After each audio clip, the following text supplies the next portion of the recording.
policing inquiry. Yeah, Deity, we've just been listening to the questioning of Karen Doyle, an activist from Movement for Justice.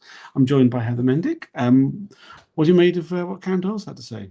I find her really interesting because she's just very eloquent and trying to draw out the connections for today of the work that they were doing in the Movement for Justice. You know, what is it?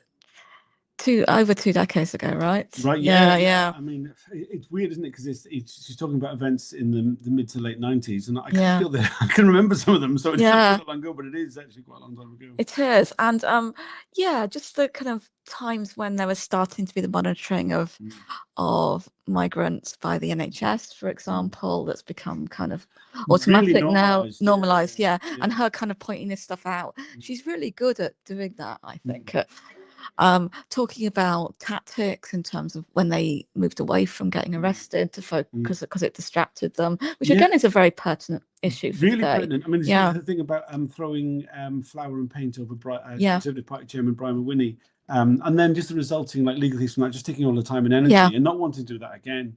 And I think, this is really pertinent. I mean, what we see at the moment, one of the big sort of pushes for activism at the moment is getting yourself arrested for opposing Palestine action. And a lot of people have got some criticisms of that as it being not the most effective tactic, really. I mean, the jury's out. I mean, if people want to do that, go for it. But I agree the jury's out, but I think it's really useful. I think what it really emphasizes that the most interesting thing about this isn't the police. It's the one which gets people's attention, but it's just listening to activists reflecting on what they did, why they did it, and us trying to learn from it. And I think she's so eloquent and thoughtful.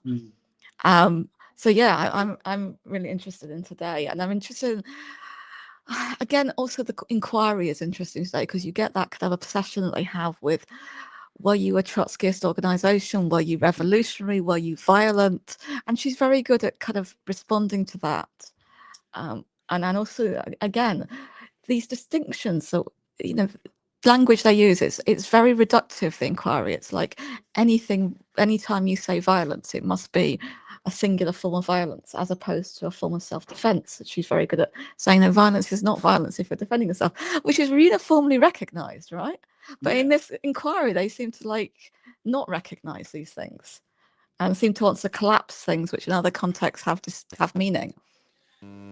Yeah, absolutely. Sorry, I'm just these new microphones. I'm not sure if they're on properly or not.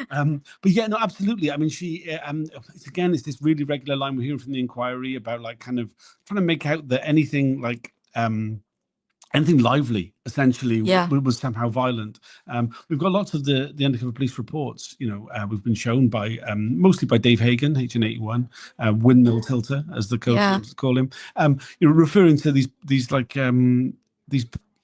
meetings, open public meetings with the police as being, if you were to read the language used, it sounds like they're public order incidents. It's insane. And also there's this weird bit where he's just plumped down in the middle of Brixton. He wanders around to try and find out who's handing out leaflets. Right. I mean, there's no targeting. No. I mean, that his targeting was on Brixton as an area, as opposed to a specific group. I mean, he even said, can't I just go and join the local SWP? And they're like, if you do that, don't get too associated with them. We want a roving remit. The targeting document by John Webb.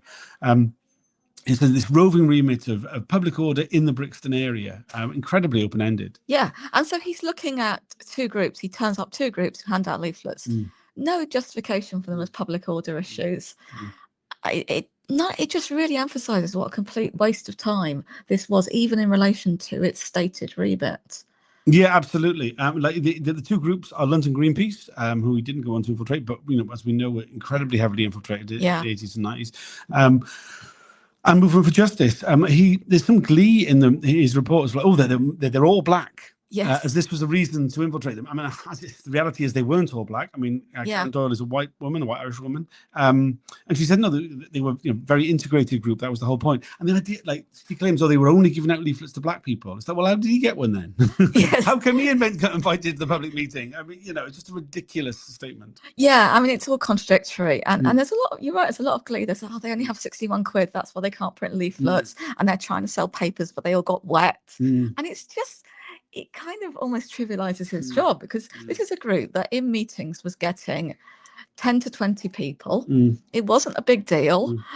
he was allegedly partly interested because they were a front four, in his words, for the Revolutionary Internationalist League. Is that right, real? Yes, the Revolutionary Internationalist League, a very, very small Trotskyite group, of which Karen says that there was never more than 10 members, only like 5 to 7, she says. We're active. It's insane. Yeah. Again, it shows just what all these police resources put into a group that just wasn't a huge thing.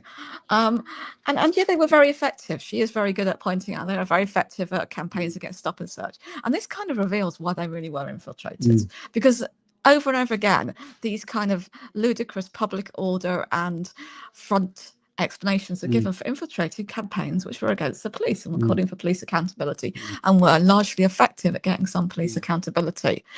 And this is the unspoken subtext of so much of this, is that the police did not want people looking at them and started to divert loads and loads of police resources to attacking campaigns that did. Yeah, no, absolutely. It's only a short break. We'll be going back in fairly soon. There was a breach this morning. We can't talk about anything about it, but if people are wondering why there was a 10-minute break in broadcast, that'll be why that was. Incredibly frustrating. I don't think it was actually anything that Karen Doyle said. I think it was actually something that which the inquiry did, which was the reason for the breach, which is doubly irritating. I'm not sure how much. As Karen Doyle said, she does remember Dave Hagan. She talked about him being like a depressed character, calm, very quiet. Seemed to be depressed. It was quite interesting. She was saying, the culture of Movement for Justice. They weren't a friendship group. They didn't socialize together. She never went to his house. She never knew anything about his personal life. She never knew about any relationships with any of the members of Justice. It wasn't like that.